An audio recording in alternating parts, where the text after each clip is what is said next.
Bom dia. Som. Foi. Bom dia a todos. Antes de eu pregar, queria só dar as boas-vindas a um amigo meu que está aqui hoje, que é o Rodrigo, que está ali atrás. Rodrigo, a gente encontrou ele numa outra fase da vida dele, alguns meses atrás. O Rogério abraçou ele, levou, tem cuidado do Rodrigo. E o Rodrigo recentemente sofreu um acidente, foi atropelado por um ônibus, né? Um caminhão pegou o Rodrigo de bicicleta. O Rodrigo ficou alguns dias internado numa UTI, em coma. E o Rodrigo agora volta para casa, está se recuperando. O Rogério está do lado dele. Nós, como igreja, oramos por você, Rodrigo, né, algumas vezes. Sua foto também rodou no nosso grupo da igreja. A gente tem orado por você e assim, a gente está muito feliz de ter você aqui hoje. A gente te ama e conta com a gente aí, tá bom? Nessa nova fase da sua vida. E continue orando para o Rodrigo nessa recuperação que ele está tendo, tá bom? Marcos capítulo 11, versos de 1 a 26, é a nossa sequência hoje do texto, nas exposições que temos feito no livro de Marcos. Marcos 11, versos 1 a 26.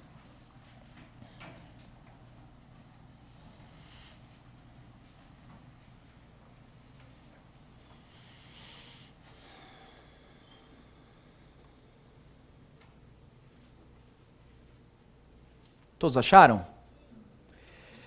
Eu não coloco o texto no telão porque ele é muito grande, então se acompanha na sua Bíblia para mim aí, por favor.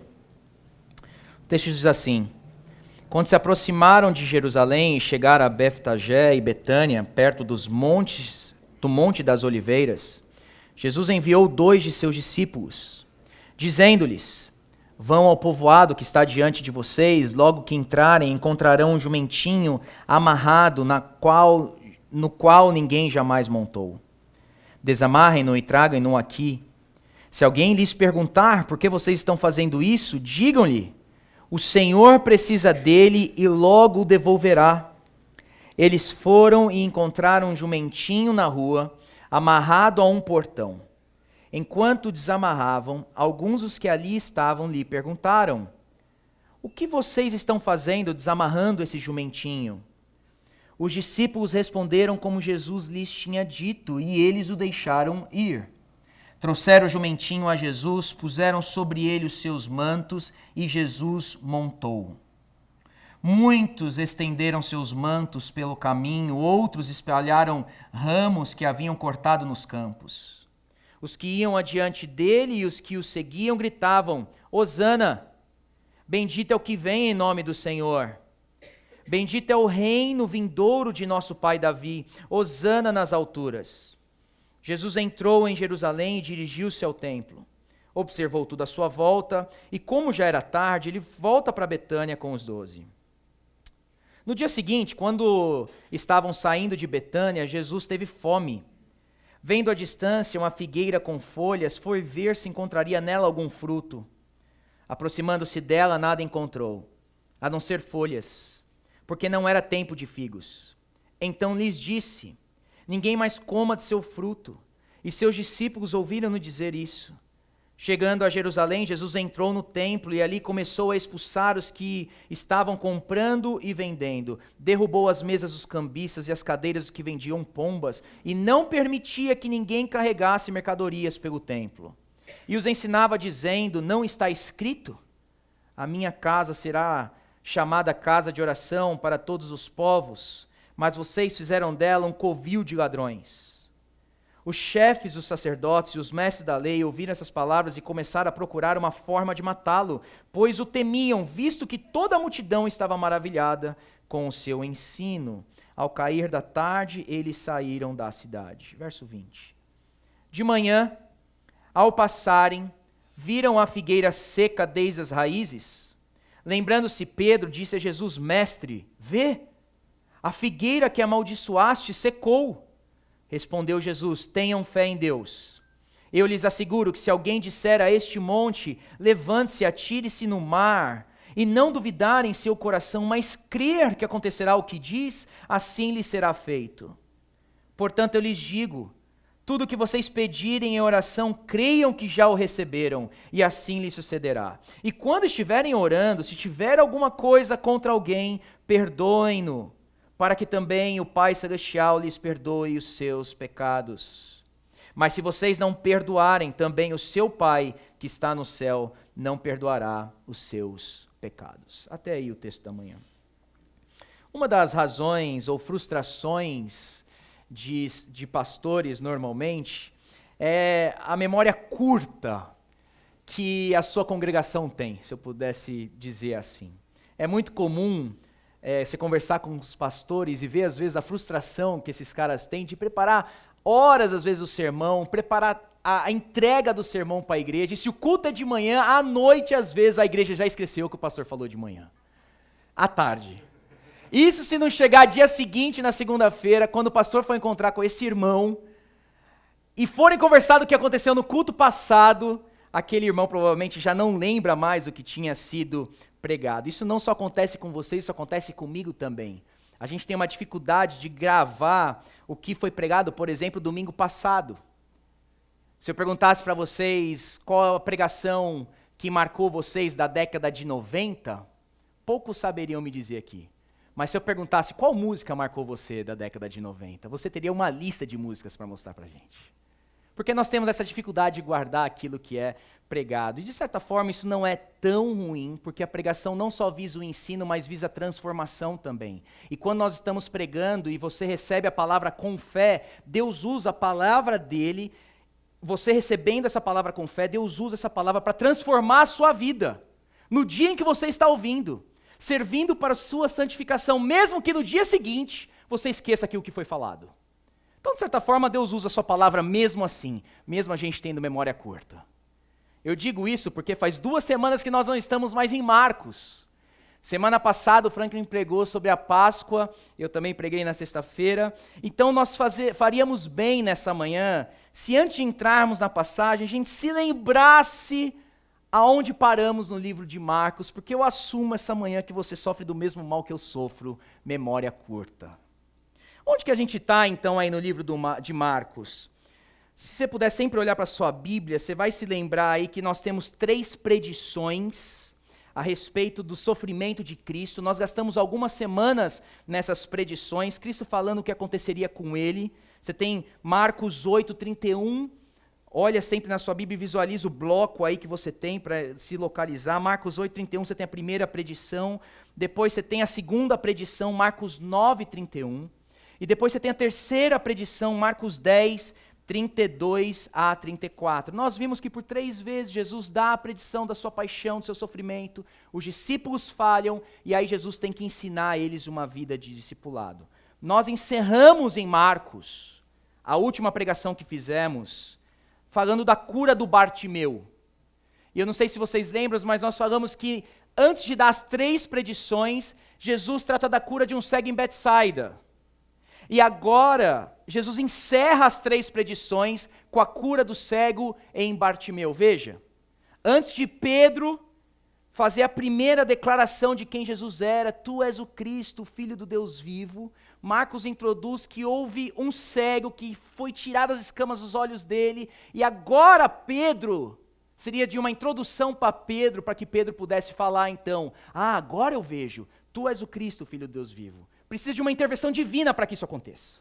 E Marcos encerra também esse bloco das 3 predições, colocando um outro cego em cena, mostrando para nós que para vermos Jesus, quem ele é, esse Messias que ele está se revelando, e para que essa vida discipulada aconteça nesses 3 blocos aí, você tem e precisa de uma intervenção divina, e os cegos nos servem como exemplo.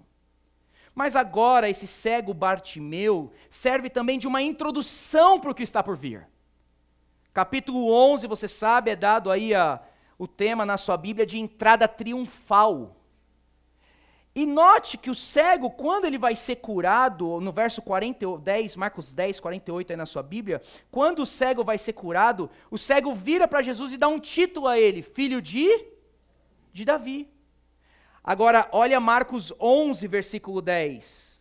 A multidão vai olhar para esse Jesus entrando na cidade e vai dizer, bendito é o rei, o reino vindouro de nosso pai, Davi. Você tem o cego gritando, filho de Davi, e você tem como uma introdução, e você tem agora a multidão olhando para Jesus falando, vem aí o reino de Davi.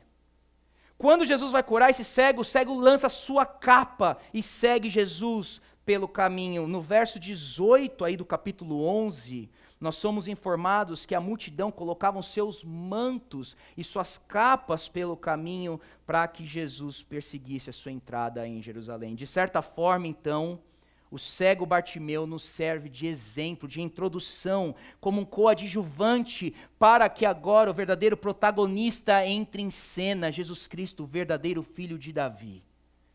É a introdução que Marcos prepara para a gente da entrada triunfal.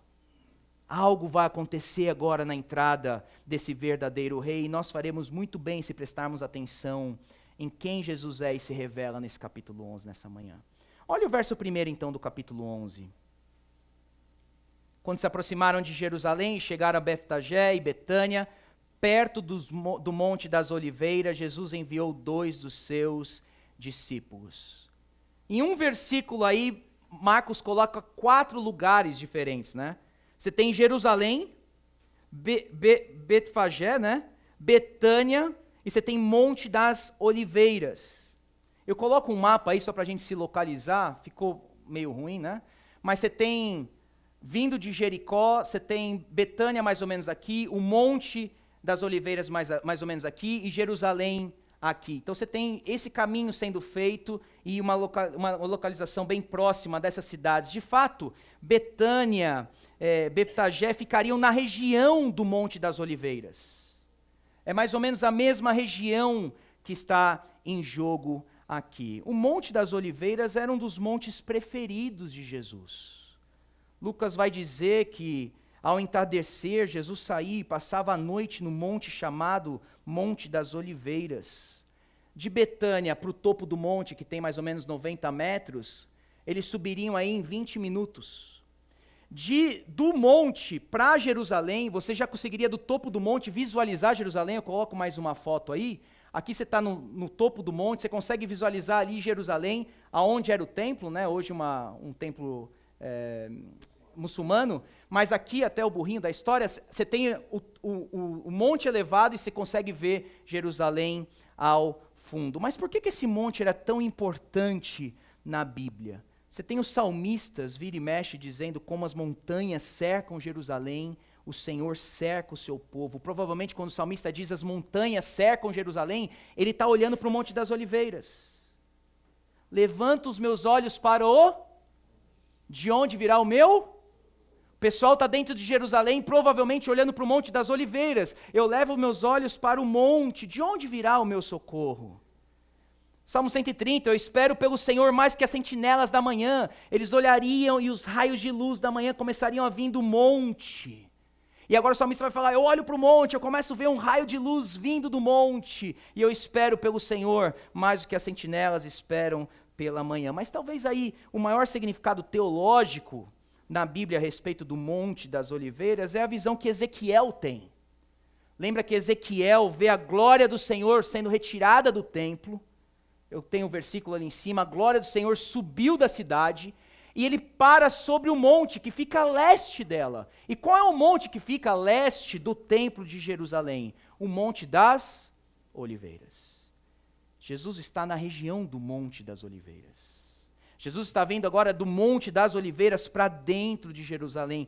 Para onde que os judeus olhariam, esperando se a glória ou o Senhor visitaria Jerusalém novamente?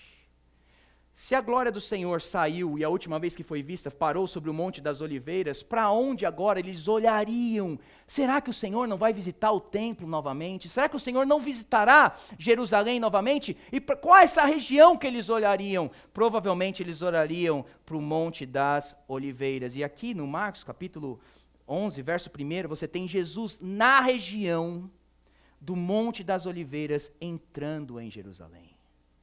A glória do Senhor estava voltando.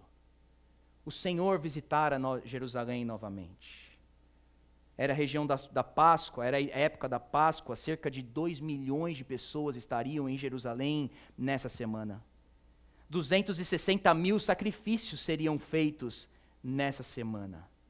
Jesus passa por Betânia, lembra que Betânia, ainda no verso 1, saindo de Betânia é onde Jesus ressuscita Lázaro.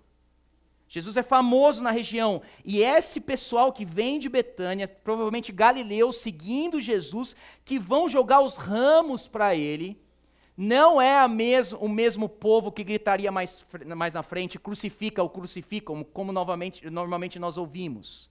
É um povo diferente. Região de Betânia, galileus estão vindo com Jesus, e esse povo que jogaria os ramos para Jesus entrar em Jerusalém. Aqueles que gritariam mais na frente, crucificam, seria aquele povo da Judéia, de Jerusalém. São dois povos diferentes aqui. Jesus vem do monte, a glória de Deus está visitando novamente Jerusalém. A glória de Deus, o Senhor está entrando novamente no templo, com essa multidão agora colocando e preparando o terreno para o rei Jesus entrar. Versos 2 a 6 é um tanto estranho aí.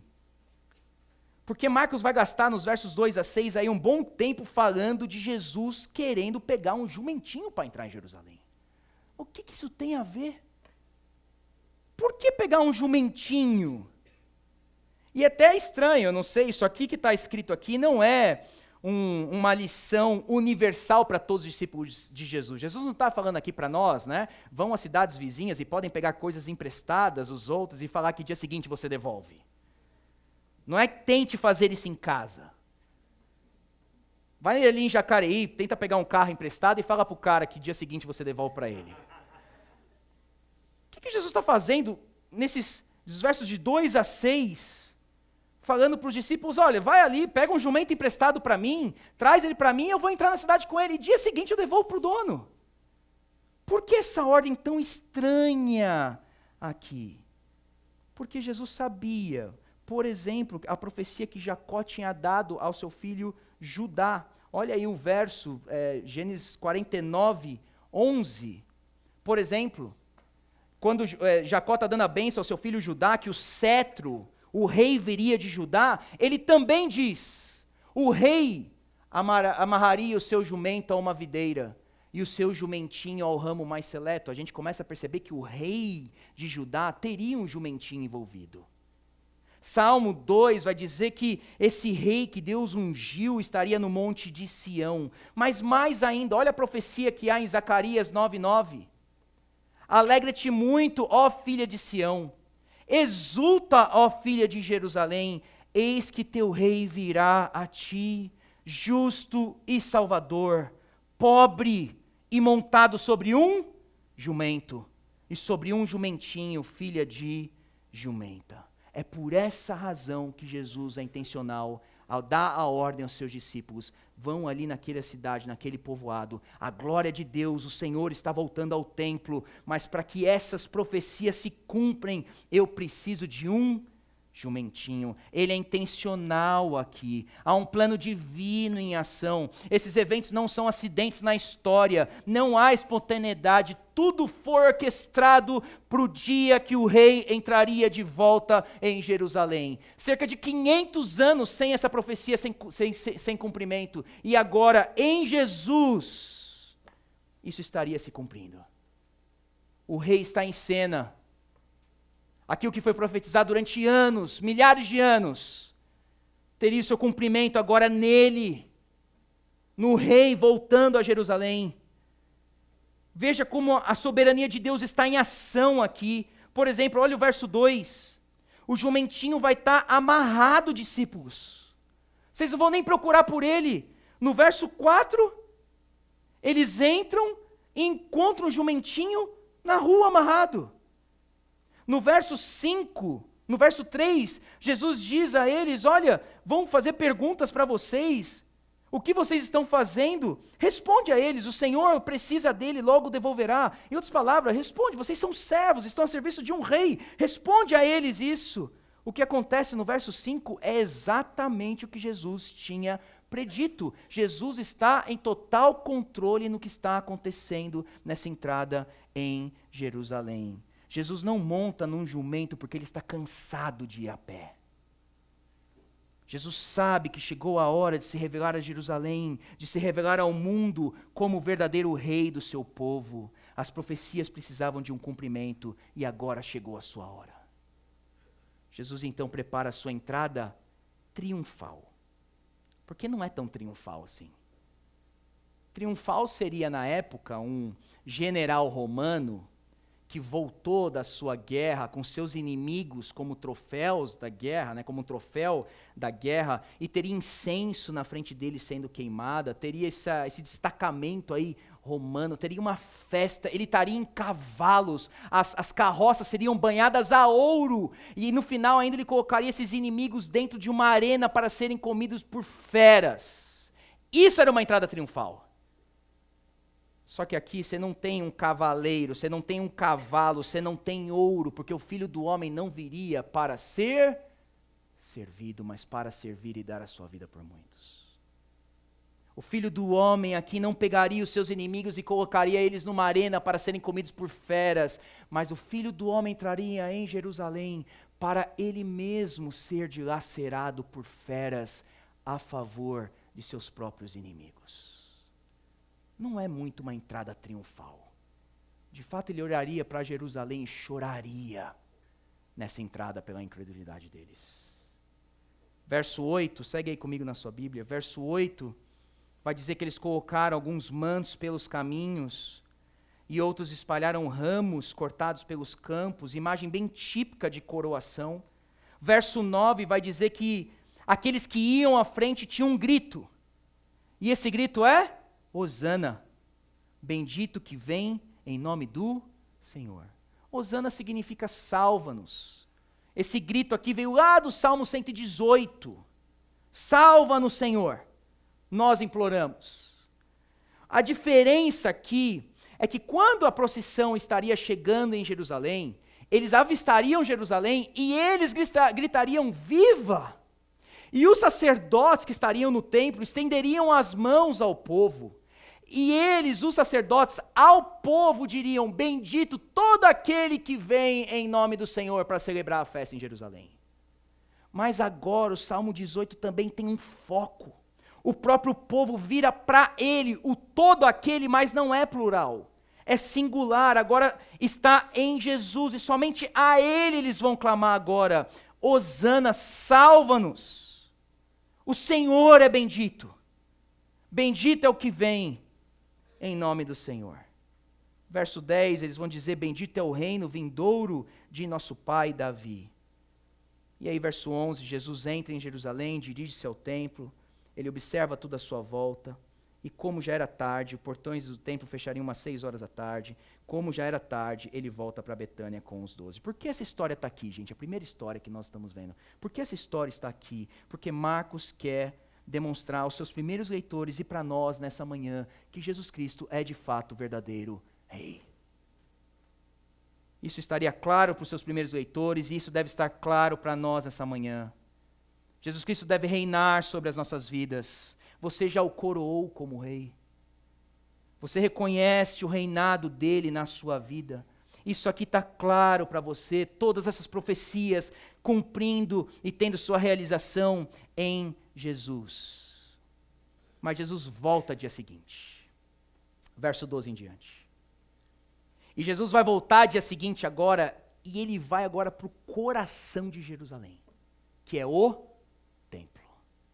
Jesus entra agora, a glória de Deus, o Senhor do templo, estaria agora entrando no templo. Estranho é que Marcos vai colocar aí uma narrativa que acontece no caminho de Jesus ao templo. Dos versos 12 a 14, se você olhar aí comigo na sua Bíblia, versos 12 a 14, quando Jesus está se dirigindo ao templo, ele se encontra com uma figueira. Figueira que não tinha folhas, não encontrou nela nenhum fruto. No verso 13 vai falar que não encontrou fruto nela porque não era tempo de figos. E aí no verso 14, Jesus amaldiçoa a figueira. A pergunta que você tem que fazer é: o que essa figueira tem a ver com o templo? Por que essa historinha está aí?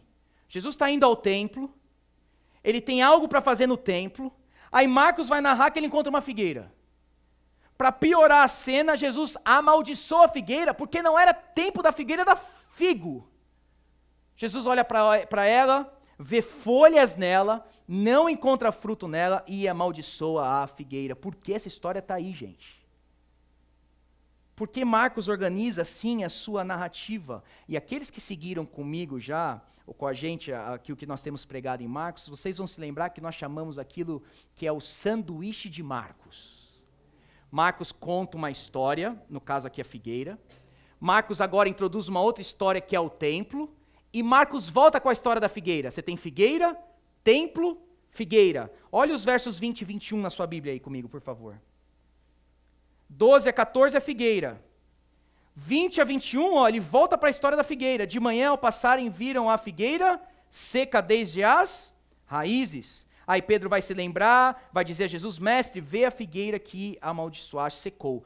Marcos podia ter juntado isso aí. Esses versos 20 e 21, poderia ter juntado depois do verso 14. Mas Marcos bota figueira, templo, figueira. Logo, Marcos quer comunicar para a gente que há profunda conexão e significado entre figueira e o que Jesus está fazendo no templo. Qual era o significado? No Antigo Testamento, a figueira estava associada à nação de Israel. Oséias vai dizer, Oséias 9:10, quando vi os antepassados de vocês, foi como ver os primeiros frutos de uma figueira. A nação de Israel era conhecido como uma figueira também no Antigo Testamento. Quando Jesus encontra com Natanael, Natanael está debaixo de uma figueira. Quando os espias, em Números 13, vão para a terra prometida, né, Jerusalém, eles encontram muitas figueiras. Figueiras estavam em todo lugar em Jerusalém. E os frutos numa figueira viriam antes de suas folhas. Portanto, quando Jesus está aqui numa região de março, abril, na época que ele está da Páscoa, quando Jesus está entrando em Jerusalém e tinha figueira para tudo quanto é lado, ele vê uma figueira que tem folhas. Só que frutos vêm antes das folhas numa figueira. E Jesus encontra só folhas nela. Não seria anormal de Jesus ir procurar fruto ali. Jesus chega perto então dessa figueira. E ele vê algo anormal. Ele vê uma figueira que não está cumprindo com a sua função. Crescimento sem frutos era um sinal de deterioração. Algo está errado com ela. Muitas folhas, mas nenhum fruto. E Jesus indo para Jerusalém, a figueira representava o povo de Israel. Jesus agora tem uma perfeita ilustração para tratar do verdadeiro estado espiritual de Israel. Israel era como uma figueira de muitas folhas, mas sem nenhum fruto. Jesus olha para essa figueira, ele tem uma ilustração perfeita agora para fazer. Eu vou amaldiçoar essa figueira assim como vou amaldiçoar o templo. Eu vou julgar e condenar essa figueira assim como eu estou entrando em Israel e vou condenar e julgar o templo, porque a religiosidade de Israel é como essa figueira, muitos frutos, muita ostentação, templo, ouro, incenso, sacerdotes, sumos sacerdotes, sacrifícios, mas tudo isso é uma adoração falsa. Muito oba-oba, mas não tem fruto, não tem verdade, não tem adoração. A figueira serviria de um exemplo não só para Israel, mas para nós, porque mera aparência, mera folha, mero templo não basta, o fruto é a evidência da verdadeira espiritualidade. Então Jesus entra no templo. E será que Jesus vê no templo aquilo que ele viu na figueira? O que Jesus encontra no templo? Eu destaco aí alguns pontos do que Jesus viu no templo. Em primeiro lugar, Jesus vê o templo um lugar de extorsão. Olha comigo o verso 15 aí da sua Bíblia. Jesus entra no templo e vê no templo um lugar de extorsão. Vai dizer que Jesus entrou ali e começou a expulsar os que estavam comprando e vendendo. E ele derruba as mesas dos cambistas. Você se imagina você vindo para a procissão em Jerusalém, vindo para a Páscoa em Jerusalém, você vem de longe, provavelmente você não traria o seu animal, porque se o seu animal se machucasse no caminho, ele não serviria para o sacrifício, o animal tinha que ser sem defeito. Na porta do templo você teria vários sacerdotes, olhando para o seu animal, falando, esse passa e esse não passa. Quando eles estariam chegando no Monte das Oliveiras, grande comércio estaria acontecendo ali. Os sacerdotes que viam que essa multidão passaria pelo Monte das Oliveiras, comprariam animais a rodo. Os sacerdotes acharam na fé do povo uma razão para se enriquecer. Traz o comércio para dentro do templo. Não deixa só no Monte das Oliveiras, não. Traz para cá. Aliás, cambistas, eu coloco vocês aqui dentro do templo, mas a gente consegue rachar um pouquinho do nosso lucro. E se vocês começarem a barrar esses animais que vêm um pouco defeituoso, melhor ainda para a gente. Porque vai se tornar uma grande fonte de riqueza para todos nós. Um historiador romano, Joséfo, do século I, vai dizer: Ananias era um homem de negócio muito esperto. O próprio Talmud, documento judaico, vai dizer: eles são sumos sacerdotes, os seus filhos são tesoureiros, os seus cunhados são oficiais do templo e seus encarregados nos tratam com muita violência. O templo tinha virado uma grande fonte de lucro. Então veja, gente, que esse negócio é mais antigo do que a gente imagina. Ganhar dinheiro com a fé do povo é mais antigo do que a gente imagina. Ficar rico no templo é algo muito antigo. Em segundo lugar, o templo tinha se tornado um lugar de exploração ao pobre. Porque diz o texto que Jesus derrubou a mesa dos cambistas e cadeiras dos que vendiam pombas. Pomba era um sacrifício oferecido por um pobre. Os pais de Jesus, José e Maria, em Lucas 2, oferecem rolinhos, pombinhas. Se você não tem um cordeiro, você oferece pomba como sacrifício. Até os pobres estavam sendo abusados dentro do templo.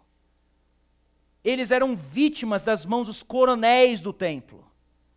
Ao invés de eles compartilharem com os pobres, eles tomavam deles até aquilo que eles não tinham. Já não é de hoje que os pobres, os sem instrução, são feitos reféns em nome da fé. Em terceiro lugar, o templo tinha se tornado um lugar de segregação. Porque todo esse comércio era feito no pátio que era destinado do pátio dos gentios.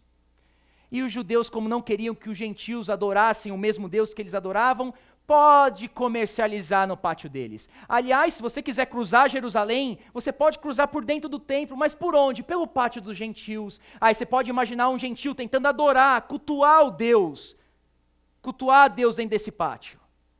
E essa transação de comércio acontecendo de um lado para outro, logo o templo se tornou um lugar de segregação. Em último lugar, o templo se tornou um esconderijo de ladrões. Covil de ladrões é um esconderijo de ladrões. Por fora, muita folhagem, mas por dentro, meros bandidos. O templo estava cheio, a multidão estava presente, os ritos continuavam, mas a verdadeira adoração não existia naquele lugar. Parece um retrato do que a gente vê hoje em dia. E qual é a reação de Jesus? Jesus dá o julgamento a eles. Vira a mesa do templo, vira os cambistas, acaba com essas transações todas. De certa maneira, Jesus está dizendo: esse sistema sacrificial está acabado. O templo perdeu o seu propósito. Jesus, ao virar as mesas, estava trazendo julgamento para o templo, como ele amaldiçoou a figueira. E se o Deus está presente agora no templo, e se o templo é casa de Deus, ele pode chamar o templo de minha casa. Isso aqui é minha casa.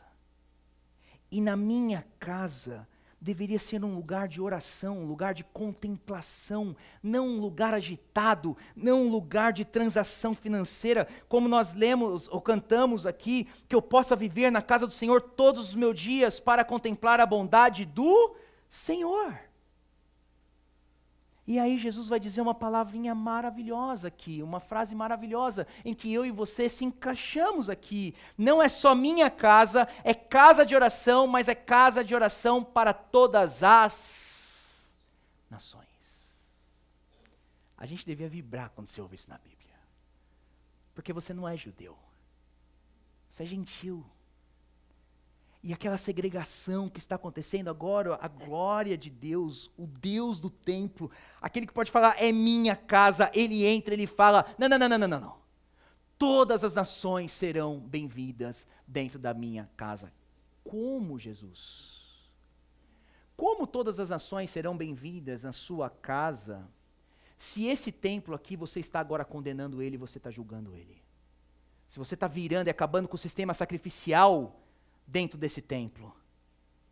Mas Jesus, gente, para ele dizer que todas as nações seriam bem-vindas no templo, Jesus está aqui mais uma vez indicando de que ele então deveria ser o novo templo.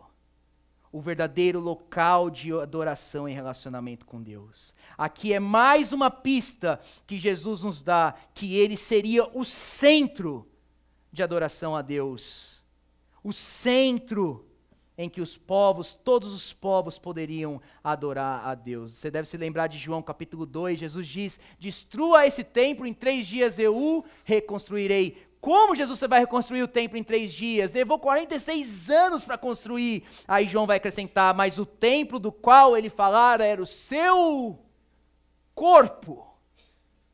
Jesus, ao dizer, todas as nações adorarão no templo, está dando mais uma dica para mim e para você, de que o templo em Jerusalém estava condenado. E agora, mais uma vez, ele nos provê agora um novo lugar de adoração, um novo templo, a saber, ele mesmo. É através de Cristo Jesus que todas as nações poderiam se relacionar e contemplar a Deus. A adoração é possível não no templo, mas através da cruz. Para que o templo e o véu fosse rasgado, Cristo Jesus teria que ser pendurado no madeiro. E é por isso que Jesus tem que dizer para os seus discípulos, e eu estou encerrando agora aí no final, é por isso que Jesus tem que dizer para eles, tenham fé em Deus. Por que Jesus tem que dizer no verso 22 aí na sua Bíblia? Olha aí. Jesus vira para os seus discípulos e diz, tenham fé em Deus. Imagina a cabeça desses caras. Jesus entra, condena o templo, ele entra como rei, ele vira as mesas, o sistema sacrificial está acabado, o templo está condenado, eu sou o novo lugar de adoração, Cristo é a Meca do cristianismo, é por meio dele que todos os povos adorariam a Deus. Então ele tem que virar para os seus discípulos e falar, ele não vou estar mais com vocês. Então tenham fé em Deus. Creiam em Deus, não botem a esperança de vocês no templo. Não mais templo. Tenham fé em Deus. E se vocês, discípulos, querem saber como serem frutíferos, diferentes de Israel, eu vou dizer para vocês como serem frutíferos. Tenham fé em Deus. Em segundo lugar, orem. Versos 23 e 24. Eu lhes asseguro, verso 23, se você disser a esse monte, se levante-se e atire-se no mar, e não duvidar no seu coração, mas crer que acontecerá o que diz, assim será feito. Verso 24, portanto eu lhes digo, tudo o que vocês pedirem em oração, creiam que já o receberam e assim lhes sucederá. É muito triste que essa passagem aqui é usada pelo evangelho da prosperidade. É quase inacreditável, porque eles não leram o contexto. Eles deveriam ler um pouquinho antes o que Jesus faz no templo. Deveriam se relacionar um pouquinho com os que estão em cima, não aqui. O que Jesus não está ensinando aqui é que há poder na sua fé, gente. Por isso que ele diz, tenham fé em Deus é poderoso, não a sua fé. Não é o que eu crer, o que eu decidi agora na minha cabeça e o que eu quiser confiar, cabrum, Deus vai ter que fazer. Deus é poderoso, a ênfase recai nele e não na fé. O poder aqui está em Deus, tenham fé em Deus. E não pegue um versículo isolado para fazer toda a sua teologia em oração. Considere o que a Bíblia ensina com todos os versículos de oração. Inclusive, se pedirmos alguma coisa de acordo com a sua vontade, aí sim Ele vai nos ouvir 1 João 5,14. Pegar esse versículo fora do contexto e tornar ele, torce o braço de Deus em oração, declara, e Deus vai te dar, é uma aberração com o texto. Mas é isso que eles gostam de fazer. Quer ser frutífero? Jesus está falando. Fé em Deus, oração e, por último, perdão. Olha os versos 25 e 26. Quando estiverem orando, se tiver alguma coisa contra alguém, perdoem-no, para que também o Pai Celestial lhes perdoe os seus pecados. Se vocês não perdoarem, também o seu Pai que está no céu não perdoará os seus pecados. O que Jesus está falando é que o verdadeiro relacionamento com Deus resulta em verdadeiro relacionamento com o próximo. Não é que nós recebemos perdão de Deus com base no mérito. Eu vou perdoar aqui para ver se Deus me dá perdão lá em cima. O que Jesus está ensinando é que o verdadeiro perdão de Deus se manifesta no perdão que nós damos uns aos outros. Fé em Deus, não no templo. Orem, discípulos, crendo que esse Deus é poderoso, e perdoem uns aos outros. Assim a gente conclui essa manhã que Jesus é o Rei, Jesus é o templo, fé em Deus, oração e perdão. E assim seremos frutíferos e daremos glória a Ele por isso. Então, por que nessa manhã, se você está visitando, se você ainda não adora a Deus no templo certo, por que nessa manhã não ouvir essa palavrinha de Jesus? Todas as nações são bem-vindas. Por que nessa manhã não colocar a fé em Deus, que é poderoso para nos salvar e operar nas nossas vidas? Por que, igreja, nessa manhã não orar? Por que, igreja, nessa manhã não perdoar? E por que nessa manhã não coroarmos Cristo como Rei em nossos corações? Jesus é o Rei, Jesus é o templo, fé em Deus, oração e perdão. Vamos orar?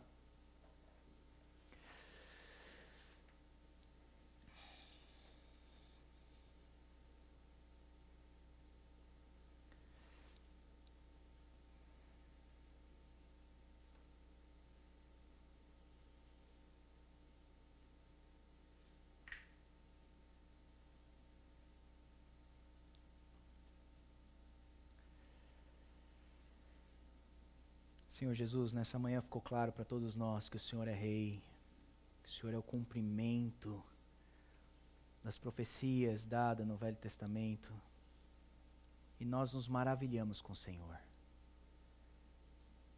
O Senhor é de fato o Rei, Senhor.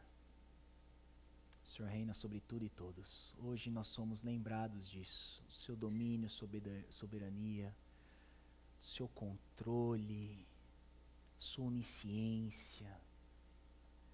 Muito obrigado. Então, hosana, bendito é o que vem em nome do Senhor. Salva-nos, Rei Jesus. Nós clamamos como essa multidão clamou a Ti. Hosana, bendito é o Senhor nessa manhã. Te louvamos porque hoje não há mais templo de espaço físico, mas nós temos o Senhor como centro, como local da nossa adoração. É por meio de Ti que temos acesso a Deus. E louvamos porque o Senhor fez isso, morrendo na cruz, rasgando o seu próprio corpo e rasgando o véu daquele templo. Louvado seja o Teu nome por isso. Nessa manhã, então, Senhor, queremos colocar fé em Deus. Queremos confiar e depender de Deus, não da religião, não da fé de outros, não do templo, não da mera religiosidade. Queremos nos relacionar e cremos em Deus. Oramos porque o Senhor nos ensinou. E dá-nos graça, Senhor, para perdoarmos uns aos outros, como evidência do perdão divino nas nossas vidas. A Ti toda a honra e toda a glória. Amém e amém. Amém.